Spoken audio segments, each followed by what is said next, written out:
propriedade, inevitavelmente ele pode contar com invasores. Então, no meio dessa propriedade, ele cria um ambiente alto, uma torre, aqui chamada, um local cujo qual ele pode ter acesso de visibilidade a todas as extremidades. Ele não quer nenhum intruso.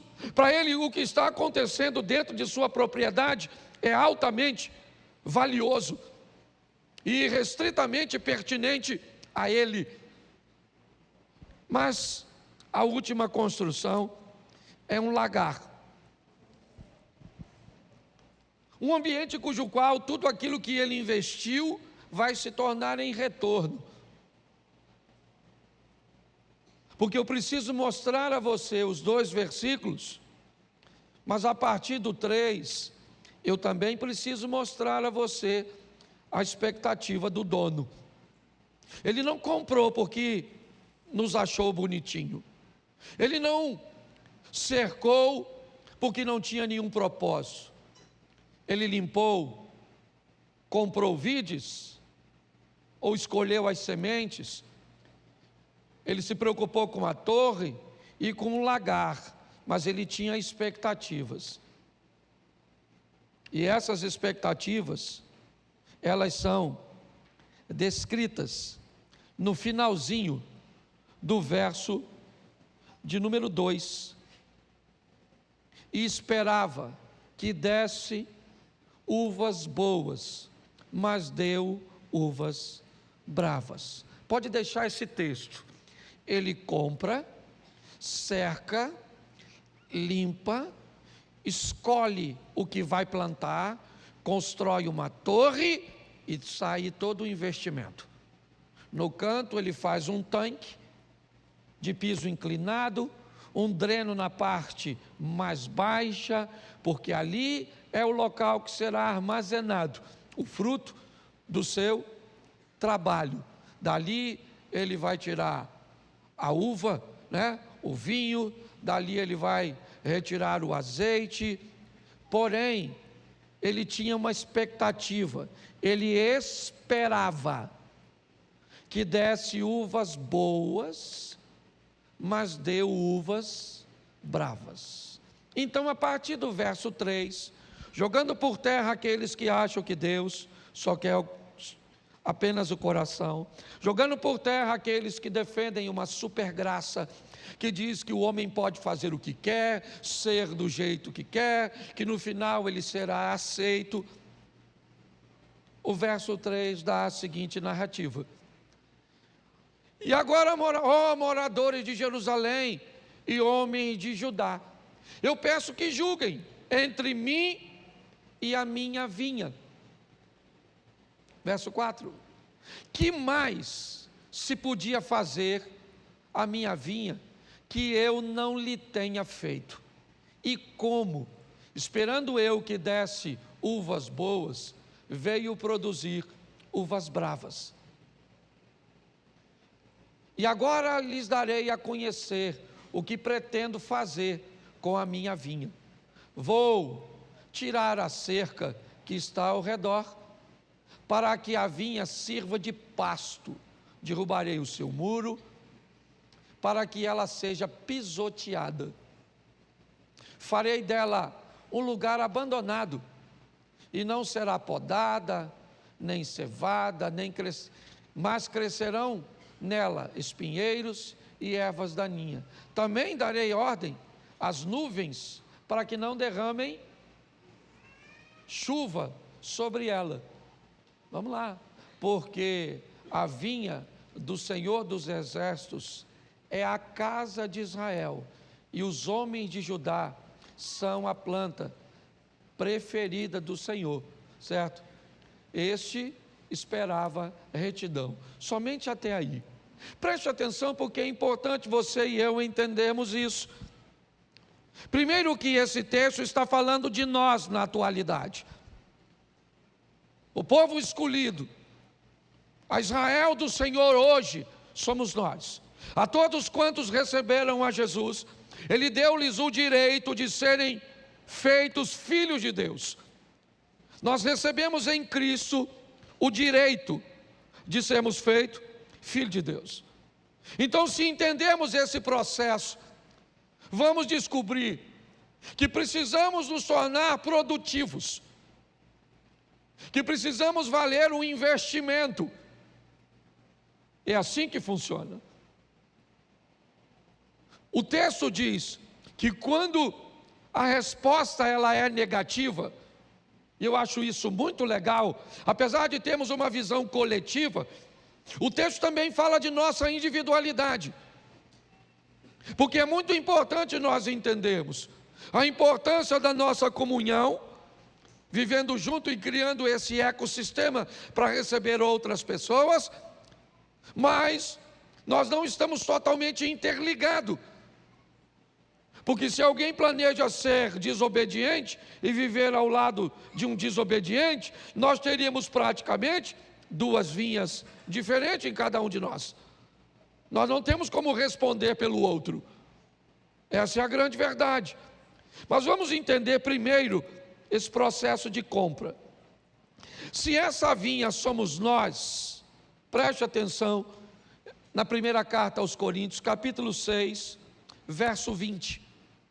1 Coríntios 6, 20, diz aí, coloca aí por favor, isso, porque vocês foram comprados por preço, e agora pois, glorifiquem a Deus no corpo de vocês. Presta atenção, a compra foi feita, mas o resultado, a expectativa é que Deus seja glorificado na minha vida, no meu corpo e na sua vida.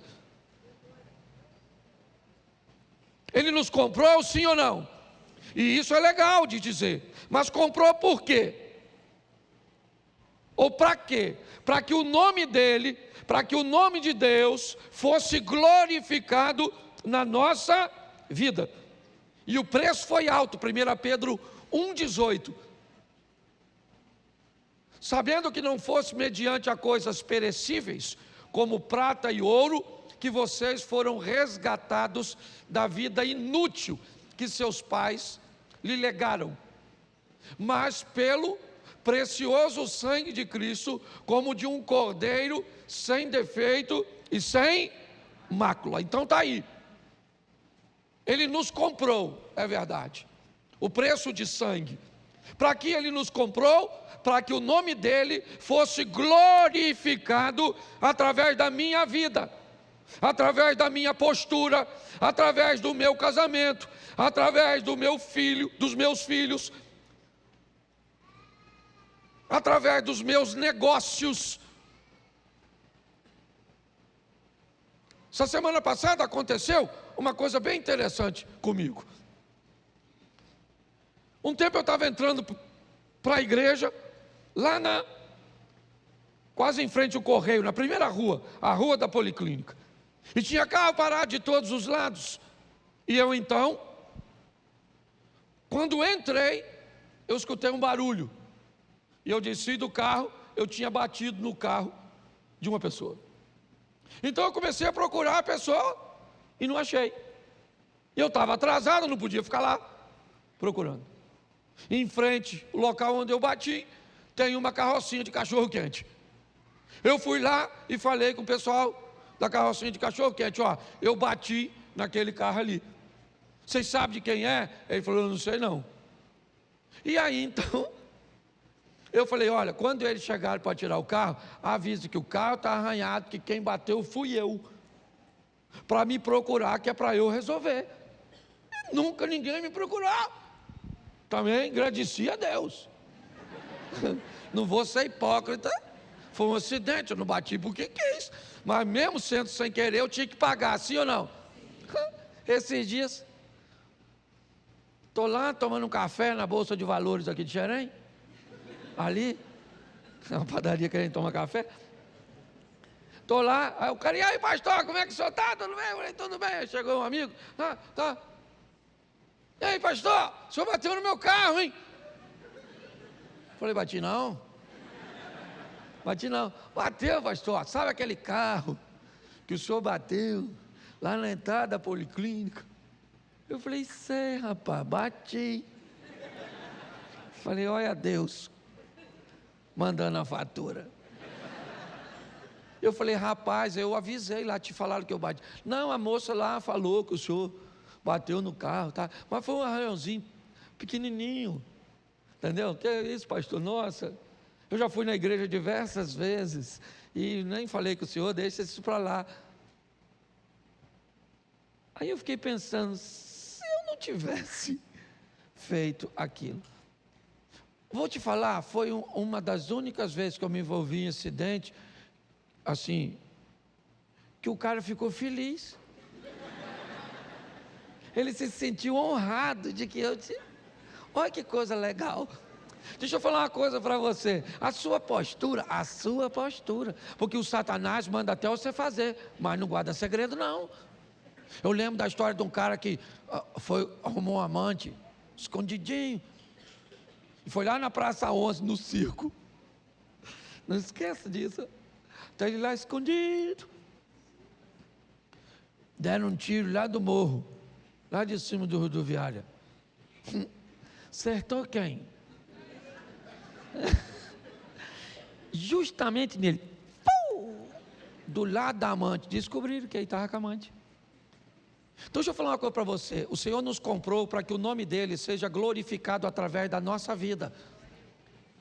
Então nós temos que prestar atenção em tudo aquilo que fazemos, sim ou não? Porque o investimento é alto. Então ele nos comprou sim por preço de sangue. Como disse o texto, não foi ouro, não foi prata, ninguém podia nos comprar. Mas após a compra, ele tem uma preocupação.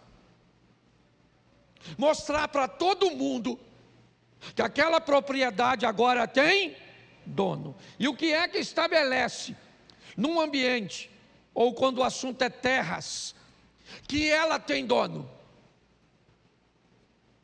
Quando? Quando ela está cercada. Quando você compra um terreno, quando você compra uma propriedade, você tem um documento, e o documento, ele está com você na sua casa, no seu escritório. Ali você tem a prova de que aquilo é seu. Mas se você quer mostrar para todo mundo que aquela propriedade é sua, você vai lá e enfia uma cerca. Por menor ou mais insignificante, pode ser algumas estacas apenas, 1 ou 2, 3 fios de arame, umas réguas, um alicerce, um muro, mas todo mundo que passar por ali vai saber que aquele local tem dono. É isso aí. O primeiro passo, depois de comprar, é cercar. Eu poderia usar alguns exemplos para vocês, que não estabelece necessariamente uma propriedade de verdade, mas pode mostrar um aparente dono. Você quer ver? Vem uma pessoa andando na rua, com uma Bíblia na mão. Você pensa o quê? É propriedade do Senhor, sim ou não? Porque está usando na mão ela carrega algo, pode até não ser, certo? Mas aquele é um moirão, é algo que identifica aqueles que pertencem a Deus. Se às vezes está num lugar, chega num ambiente, tem alguém lá cantando, foi na cruz, onde um dia eu vi. O que você pensa? É crente. Pode até não ser, mas está utilizando, certo? Algo de pessoas que pertencem a Cristo. Cercar é muito importante. Eu separei 2 textos aqui, e para mim eles são bem interessantes. Salmo 127, verso 1. Se o Senhor não edificar a casa, em vão trabalham os que há. Se o Senhor não guardar a cidade, em vão vigia. Deixa eu te explicar uma coisa desse texto, que por muitas vezes foi mal compreendido. Preste atenção. O templo tinha sentinela, sim ou não? Sim ou não?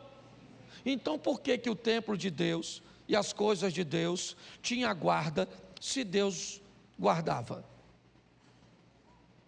Você já parou para pensar nisso? Às vezes algumas pessoas me perguntam: pastor, eu confio em Deus, será que meu carro precisa de seguro? Eu confio em Deus, será que eu preciso de um plano de saúde? Pastor, eu vi fulano indo em determinados lugares e ele estava com segurança. Será que precisa de segurança?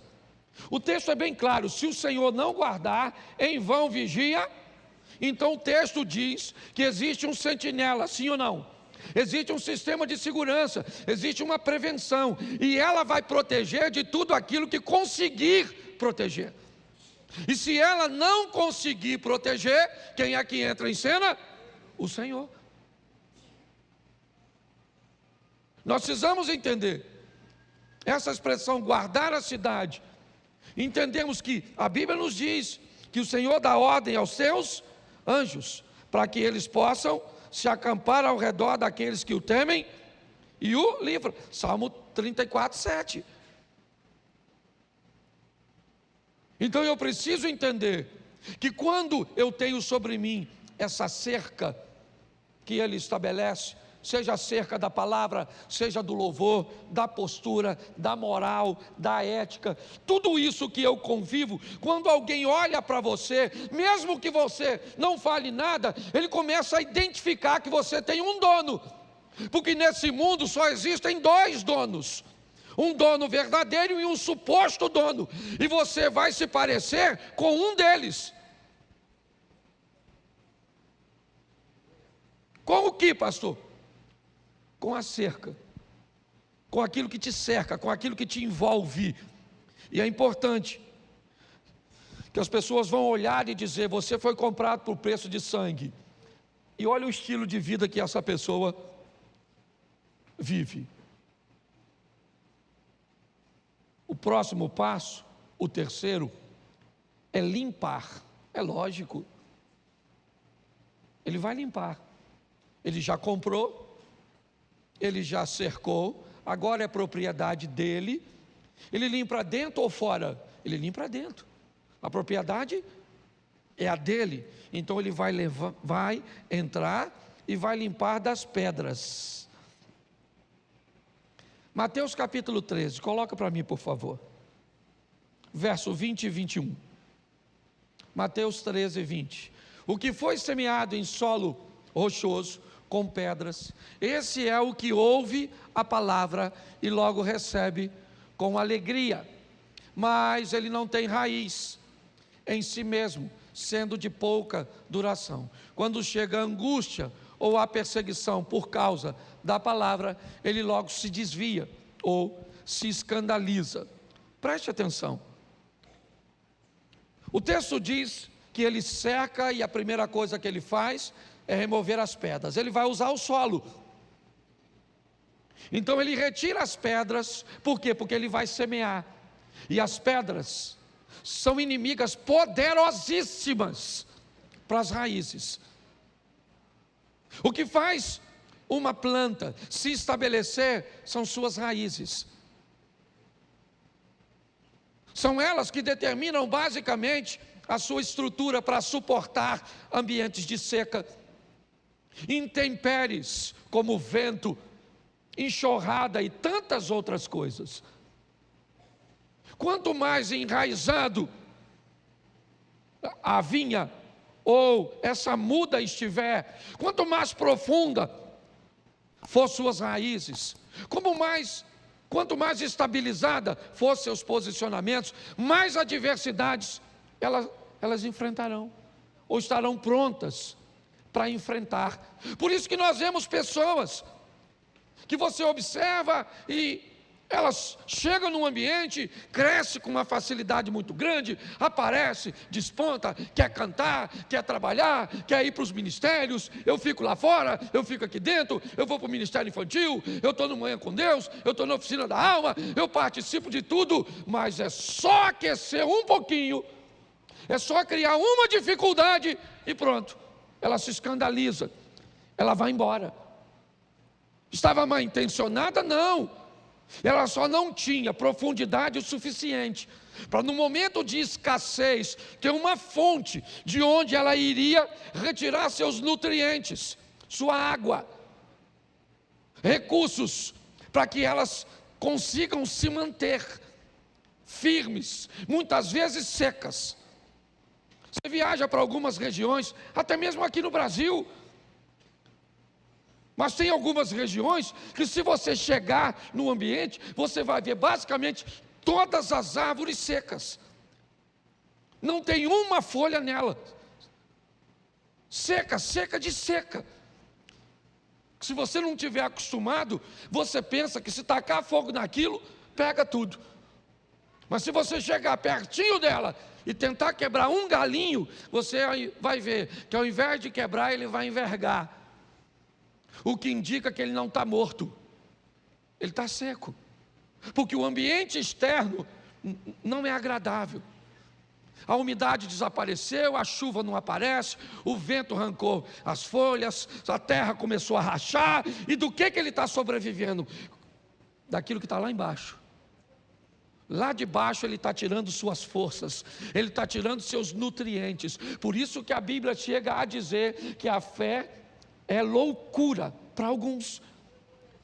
Porque quando você olha em torno da pessoa, todo o ambiente é inóspito, é inadequado, é um ambiente onde todos morreriam, mas ele não está sobrevivendo da periferia do ambiente que está em volta. Ele está tirando recursos lá do eterno, lá de baixo, porque ele está, profundo, enraizado. E isso só acontece com quem remove pedra. Pastor, está aí as pedras, certo? As preocupações, angústias, perseguições, tantas coisas que ele usa como exemplo.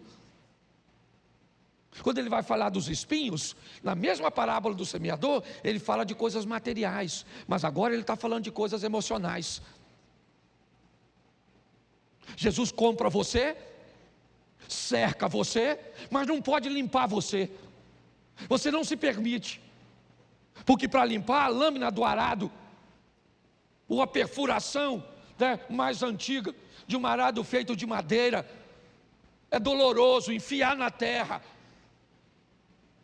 abrir aqueles sulcos, aquelas valas, sabe? Tem que firmar, o boi vai puxando e eles vão firmando, ou então aquela lâmina torta que vai cortando, vai mexendo, aí começa a mexer nas suas memórias, começa a mexer nas suas lembranças, aí começa a mexer nas suas angústias, nas suas decepções, e aí isso começa a te ferir. Então você não quer que mexa, você quer continuar na igreja com Jesus cheio de pedras. Ele é seu dono, ele é seu dono. Você está cercado, mas você não produz. Porque quando ele tenta te limpar, você recusa, porque a limpeza é desagradável, ela é desconfortável. E vá que quando a lâmina passa, ela traga lá do fundo uma pedra e ela apareça.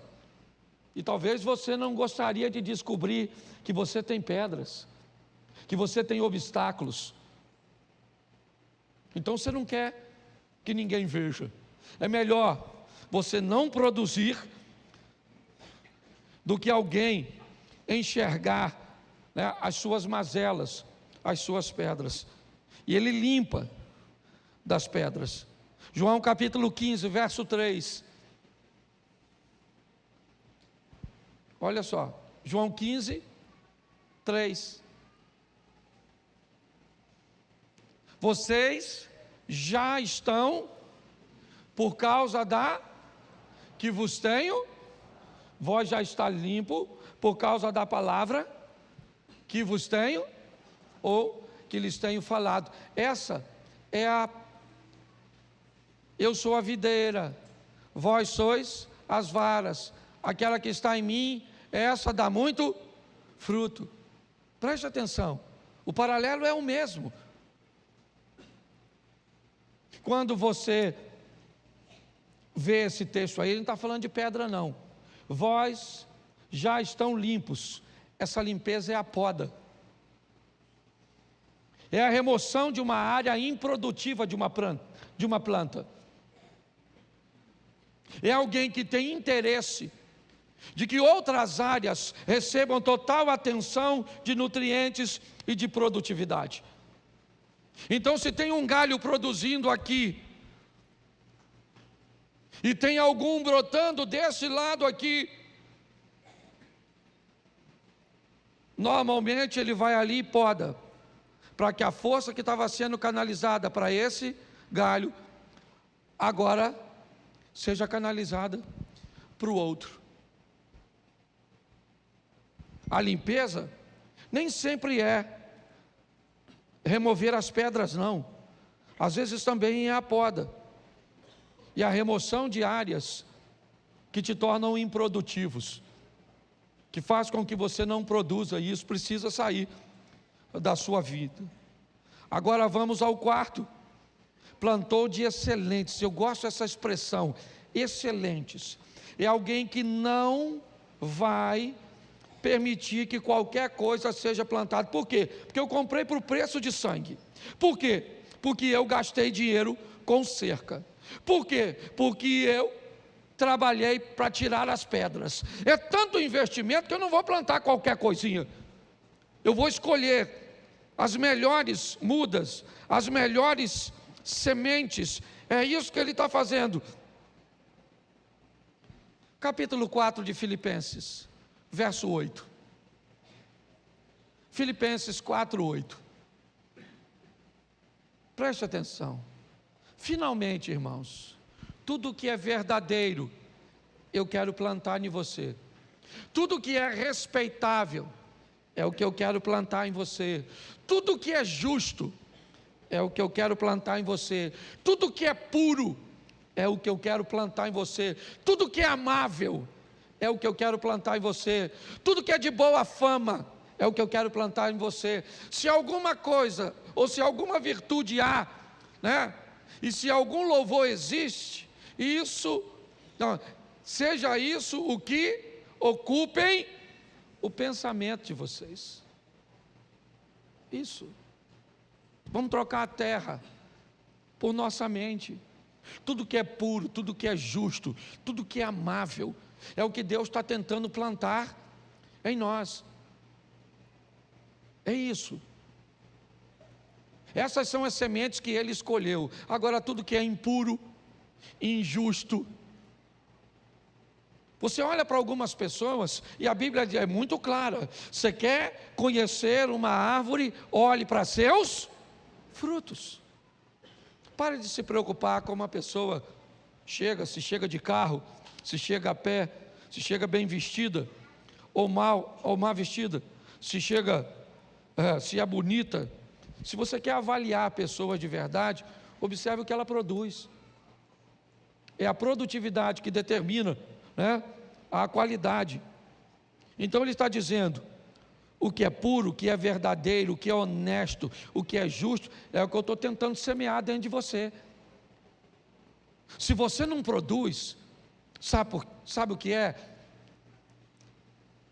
É que o que estão plantando, ou que você está permitindo, ou se permitindo plantar, é uma coisa diferente. Então por que é injusto? Por que é impuro? Por que é pornográfico? Por que é desonesto? Por que é escandaloso? Por que não é amável? Por que a fama sempre é ruim? Por que não tem virtude nenhuma? Por que não tem nenhum louvor? Por quê? Por causa da semente. Mas pastor, está tudo certo. Vamos lá. Vamos para a Bíblia. Vamos lá. O homem planta, e à noite vem o inimigo e semeia o joio. Lembra a parábolazinha? Sim ou não?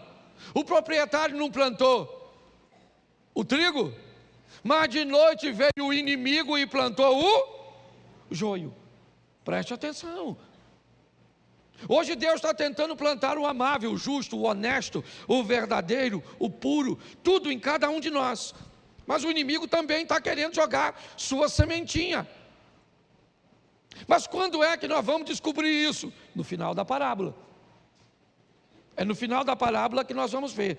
Mas a proposta de Deus é: eu comprei, eu cerquei, eu limpei e eu plantei de excelentes vídeos. Mateus 26, 41. vigiem e orem, para que não caiam em tentação. O espírito na verdade está, mas a carne é. Eu gosto dessa expressão vigilância, porque é isso que ele estabelece na torre. Um ambiente de vigilância. E pensa num domo da rocha extraordinário. É o sistema de vigilância de Deus. O que ele protege? Ele protege a videira. A videira foi limpa, ou o terreno foi limpo, por causa da palavra. Então vamos lá, deixa eu te explicar uma coisa. O vigia sempre vai mostrar. Sempre. Se você não vai conseguir enxergar o alerta dele, preste atenção, no meio da vinha, no coração da vinha. Eu estou aqui no meio da igreja, estou no lugar alto, eu tenho visão de todas as extremidades. Qualquer ambiente que o inimigo tentar atacar, eu tenho condições de visualizar. Porém, uma coisa você precisa saber: todas as vezes que tem uma torre e que essa torre é de vigilância e é de segurança, o indivíduo que vai prestar serviço ali tem que ter o quê? Coragem. Porque um vigia frouxo,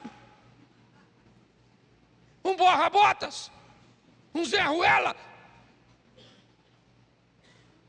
o vigia tem que ter coragem. A torre foi estabelecida e Deus diz para você assim: olha lá, ó, tentando entrar na sua casa. Está tentando entrar. Olha lá, tentando entrar no seu casamento. Olha lá, tentando entrar nos seus negócios. Olha aí, ó.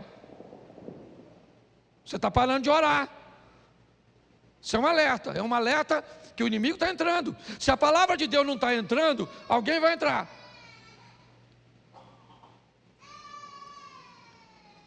Você consegue entender? Então nós precisamos criar um ambiente que tenhamos coragem para quando o Espírito Santo direcionar e mostrar e dizer: olha, está entrando lá, então nós vamos para lá. Não é assim que funciona o sistema de segurança do nosso corpo? Os glóbulos brancos, não é isso? O que acontece? Ó, cortou, vai todo mundo para lá. Ó. É um exército. Qual é? Estamos protegendo de qualquer processo infeccioso. É assim que tem que ser. Por quê? Porque o que está lá dentro é muito valioso. Alguém pagou com sangue, alguém cercou, limpou, plantou de excelentes vides, e agora está lá o sistema de segurança. Já é a segunda vez. Primeiro ele cerca segurança, agora ele estabelece um ambiente, um observatório. É isso que era a torre, para que o inimigo não entre. Mas ele construiu nela um lagar. Mateus capítulo 5, verso 13, coloca aí, varão. 5,13. Vós sois o sal, e se o sal vier a ser sem sabor ou insípido, como lhe restaurará o para nada mais, senão para e ser pisado pelos. Verso 14. Vós sois, ou vocês são, a luz do. Se não, ó, é porque eu fico com um texto na outra tradução. Não se pode esconder uma cidade situada no alto de um monte. Vamos lá, até o 16. Bota o 15. Isso. Nem se acende uma lamparina para colocá-la debaixo de um cesto, mas num lugar adequado, onde ilumina bem a todos que estão na. Verso 16. Assim também brilhe a luz de vocês diante dos, para que vejam as obras que vocês fazem e glorifiquem o Pai de vocês que está nos céus. O investimento é o mesmo. Vocês são o sal da terra, videira, Sempre algo que está produzindo para um ambiente coletivo, para que todos que olharem para você, para os seus negócios, para a sua vida, para a sua família, glorifiquem o Pai de vocês. É assim que funciona. Então o investimento foi feito. Agora, eu vou te mostrar. Se você não lembra, deixa eu te mostrar. Números 23, 19. Deus não é homem, nem filho do homem para que mude. Será que, tendo ele, não? Então deixa eu falar uma coisa, por favor, está na Bíblia. Quando alguém vier falar com você, não é bem assim. Deus não mente. E o que Ele falou, Ele vai. Então bota no Apocalipse para a gente causar terror na turma. Vamos para o Apocalipse 22, 15. 22 de Apocalipse. É que o irmão botou o restante do texto lá. É bom que o povo lê. Fora ficarão os cães, os impuros, mas quem mais? Idólatras, e todo aquele que ama e pratica essa turma aqui é a mesma da vinha, que farei, né, que mais poderia fazer entre eu e a minha vinha que não tenho feito. Então agora o que eu vou fazer? Eu vou arrancar a cerca, vou botar os outros para pisar, e vou tacar fogo, e vai se lascar. Quem é que está lá dentro? Eu e você. Então deixa eu falar uma coisa para você. As pessoas estão perguntando, todo mundo aí. Pastor, Jesus está voltando. Pastor, o que eu faço? Oh meu Deus, estou com medo danado de ir para o inferno. Já foi. Se você está com medo de ir para o inferno, significa que você está lá. Você não tem que ter medo de ir para o inferno. O inferno não é para você, é para o Satanás. A Bíblia diz, o inferno foi feito para o Satanás e para os seus, só que eles estão se sentindo solitários, que é companhia. Então o que ele fez? Arrumou uma vaga para você, esperando você lá no inferno. Você quer ir? Mas tem gente que não quer, mas vai. Então o que nós temos que fazer? Pastor, quando é que eu sei que eu vou para o céu? É fácil. Sabe quando você vai para o céu? Quando o nome de Deus é glorificado através da sua vida, porque isso é produtividade. Quando as pessoas te reconhecerem, não é quando você se reconhece. Que eu acho muito legal quando gente fala assim, não, porque eu agora, sabe? Porque eu faço, porque eu tenho. A Bíblia é bem clara, se uma pessoa julgar a si mesma, ela jamais será. O importante não é o que você pensa de si. Pastor, é o que os outros pensam? Na minha colocação agora, sim. Você também não pode vender, né, a sua imagem para os outros. Mas é importante que as pessoas olhem para você e dizem assim, que raiva que me dá. Como é que anda, todo bem vestidinho, tudo empinadinho, alegrinha, todo dia. Pensa que vai para o céu. Quando alguém tem raiva de tu, porque você glorifica a Deus, continue glorificando. A Bíblia diz que ser perseguido dessa forma é bom, sim ou não? Mas quando alguém diz, para eu ser crente igual aquela fofoqueira miserável lá, aquela praga, língua de trapo, aquele vagabundo sem vergonha, mulherengo, não paga ninguém. Quando alguém falar assim é porque você tem outro pai, o padrasto. Ele está administrando sua vida. Então o nome de Deus tem que ser glorificado, porque o investimento foi muito alto. Isso também não precisa ser não. Você só precisa entender que você é a turma que vai se lascar. Ficarão de fora. Você vai até passar lá. Todo joelho se dobrará, toda língua confessará. Você vai passar lá no dia.